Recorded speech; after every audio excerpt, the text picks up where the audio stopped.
Well, hello everybody. It's Dr. Carmen Bryan, and this is Car Chronicles. How you guys doing? You doing all right? Well, thank you for being here. Let's do this. Y'all see Washington trying to have a little sun, a little spring trying to come on in?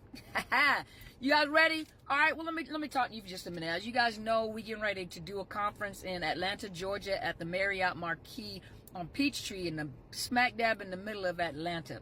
And I want you guys to be there July 27th. I had to go back in because I promised you guys that I was not getting ready to raise the prices of the conference, and the program that I use automatically raised the prices because I had it set that way. So I went back in and I readjusted it. So you guys go back and look at overcomingnarcissistabuse.ticketleap.com.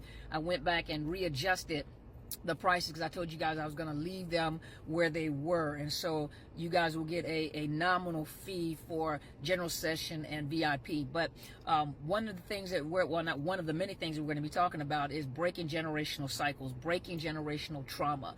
And in order to break generational cycles, you have to identify them. You have to look at the patterns. You have to identify it, and then I'm going to give you steps on how to break it, which is for some of you guys, you're going to go for it, but in your mind you don't realize I want to psychologically and emotionally prepare you, because when you go in and start breaking cycles, you're going to get backlash from your family because they're accustomed to operating a certain way, right? Some of you guys know that, and especially those of you that have come from toxic families. A lot of you don't like, it's almost like you don't even like your family. You really don't want to be around them, but you feel obligated. People tell you blood is thicker than water. I need you guys to go look up that saying, because that is actually not true. It does not say blood is thicker than water. That's a lie. And think about it. What if the place that you come from is the root of all your trauma? Every time you go back, you are re-traumatized. You're miserable. You hate holidays because of the fact that you associate the holidays with your dysfunctional family. And so, you feel obligated to stay connected to the family because people made you feel bad about disconnecting from the family. And so that's one of the things we're going to be talking about, and even though you have had a foundation within that family, family generation after generation after generation have done things certain ways and then made you feel obligated that you have to stick with family because family comes first. Not if they're the source of your pain, not if they're the source of your trauma, not if they're the source of your depression and anxiety. And some of you come out of that and you didn't like it, but you find yourself back in a familiar place. You find yourself back in familiarity because that's all you know. That's what you are accustomed to. And so it becomes a comfort zone. Not saying that you are comfortable in that environment, but it's a familiar place and it's a comfort zone because you know how to function in that chaos. I'll give you a prime example. The thing that you have taught yourself in survival mode is, I know when behaviors or attitudes are elevating. And so I know that if I can hurry up and get them to go ahead and cycle through and blow up, I know there's a honeymoon phase. I know that there's a love bombing phase. Even with parents, there's a love bombing phase where I can get my needs met at that particular time. And so if I can just suffer through this cycle, I know I can tell by the way you're talking. I can tell because we're walking on eggshells. Everybody's trying to do something to appease you. I know it's going to cycle through, but I know it's not going to last forever. So I know once you blow up, everything is going to be cool. So a lot of you saying, but yeah, my parents provided for me. They put a roof over my head. They put food. I always had clothes. I had all the electronics. I had a car when I needed a car. And so I had good parents, but they just had issues. Okay, but your parents were traumatizing you. And so, but you notice how you justified that? You justified, and yes, it's nice to come from a family that's able to provide from you. You went to the best schools, you had electronics, you had cars, you had the newest phone, you had a flat screen TV. That's because of the fact that they were buying you. They were love bombing you, and they were love bombing you in the areas, you got the brand new sneakers, you got the updated clothes, and so you were the it kid. But on the inside, you are tore up from the floor up. But then when you are introduced to that in your adult life, or as a teenager, you're introduced to that again, what happens is you're drawn to that. I like these things. I like material things. I like to be able to survive. I like this right here. And so the behavior that's behind it, or the trauma that's behind it, I just suffered through it because it's not going to last forever. Because when it's good, it's good. Have you guys ever heard yourself say that? When it's good, it's good. And when it's bad, it's bad. And the good kind of outlasts the bad. If you put a little strychnine in some water, it's still poisonous water and it still kill you. or unalive you, excuse me. It can still unalive you, you know, and so there is no such thing as justifying, you know, toxic behavior. But you have grown up in an environment like that, and so you have learned to survive. And so guess what you go to? You go back into a familiar space. You go back into a familiar area. And so when you are in these relationships or situationships, that is a familiar place to you. And so you think you're functioning, but you're not functioning. And you wonder why you are on my 600-pound life. You know, and if you watch them, they go to therapy because they got trauma. You wonder why you have all sorts of autoimmune issues. You wonder why you have a lot of health problems. You wonder why you have a lot of hair loss. You wonder why you have a lot of memory issues, because of the environment you keep subjecting yourself to. But this is your familiar. You don't know anything else. Let me tell you how bad it can.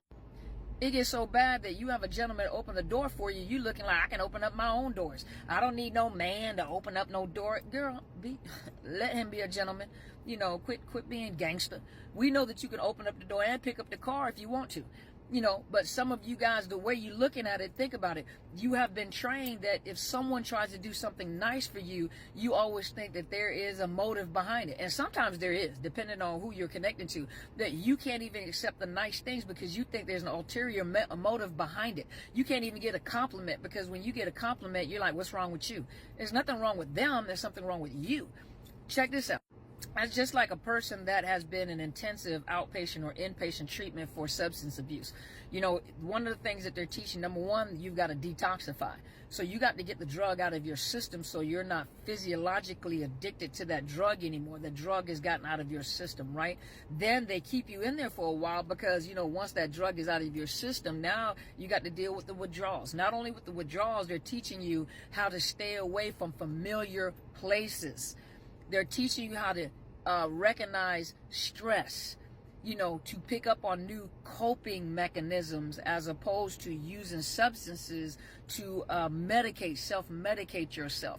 They also tell you to connect to a therapist to find out the root of your trauma that caused you to have dysfunctional coping mechanisms. You know, they teach you how to stay away from things that trigger you, old friends, bars, you know. Pick up on one lady used to come see me long time ago. She used to be triggered by big veins. She was an intravenous user, and so used to inject meth, and so she would be triggered by big veins. I have big veins in my hands and in my feet, you know, and in my arms, and so out of respect, you know, to help her in her recovery process, I used to make sure that I wasn't wearing heels where you could see the top of my foot. Whenever I saw her, I would take my heels off and put on my slides to cover the top of my feet. Or I would sit with my hands, in the military I used to stand with my hands under my arms anyway, but I would sit with like my hands between my legs. I would make sure that I would cover my arms and my hands so she couldn't see my hands as we worked through this process, you know, and that was out of respect for her because she was going through recovery. But, you know, but in recovery, in an intense inpatient setting, outpatient setting, they're teaching you new coping mechanisms. They're teaching you how to live your life substance free. And that is very complicated. Well, likewise, when you have come out of situations like this, and it starts off with the root, because we got to find the root. Remember, breaking generational cycles mean we have to go to the root. We need to find out the patterns. We need to look at the family patterns. We need to look at the thought processes of the families that have been moved forward through generation.